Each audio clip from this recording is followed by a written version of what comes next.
સુરતમાં આપ પાર્ટી દ્વારા ઝઘડિયામાં દુષ્કર્મ પીડિતા દીકરીના મૃત્યુ કારણે બરોડા પ્રિસ્ટેસ્ટી રબાગ કાપોદ્રા સુધી વિશાળ કેન્ડલ માર્ચનું આયોજન કરવામાં આવ્યું હતું। ઝઘડિયામાં દુષ્કર્મ પીડિતા દીકરી ગઈકાલે જિંદગીનો જંગ હારી ગઈ હતી। દીકરીને શ્રદ્ધાંજલિ આપવા માટે આમ આદમી પાર્ટી સુરત મહાનગરપાલિકા દ્વારા બરોડા પ્રિસ્ટેસ્ટી હીરાબાગ કાપોદ્રા સુધી વિશાળ કેન્ડલ માર્ચનું આયોજન કરવામાં આવ્યું હતું, જેમાં આમ આદમી પાર્ટીના અધિકારીઓ, તમામ કોર્પોરેટરો અને કાર્યકરો મોટી સંખ્યામાં ઉપસ્થિત રહીને શ્રદ્ધાંજલિ આપવામાં આવી હતી।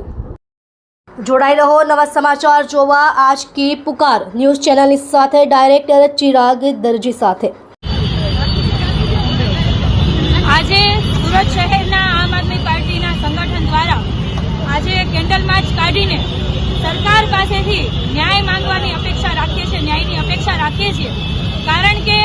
દિવસે ને દિવસે કોઈને કોઈ બાળા ભીંખાઈ રહી છે, મહિલાઓ સાથે દુષ્કર્મની ઘટનાઓ વધી રહી છે અને બીજી બાજુ હર્ષ સંઘવી ખોટી ફાંકાફોજદારી મીડિયામાં આવીને કરતા હોય, એક બાજુથી હર્ષ સંઘવી રોંગ સાઈડમાં જનારાને જેલમાં પૂરવાની વાત કરતા હોય, બીજી બાજુ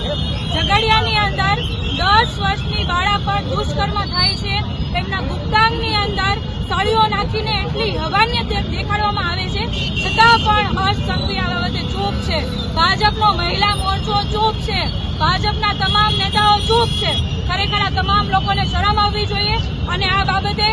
એ લોકોએ મહામંથન કરવું જોઈએ ને જો